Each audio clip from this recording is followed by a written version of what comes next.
Can build and grow. Let your potential start to show. Let your potential start to show. Welcome back. Today we want to explore our professional teaching workspace, the setup that makes you look sharp and sound clear every time you go live.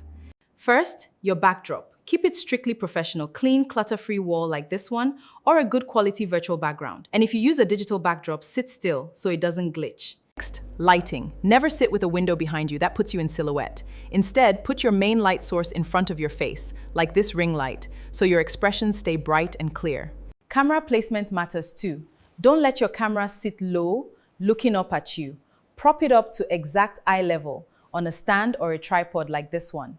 And finally, use a dual device command layout. Keep your main screen in front for slides, and mount your tablet or phone on a sidearm to monitor your live student experience. And together we can build and grow. Let your potential start to show. Let your potential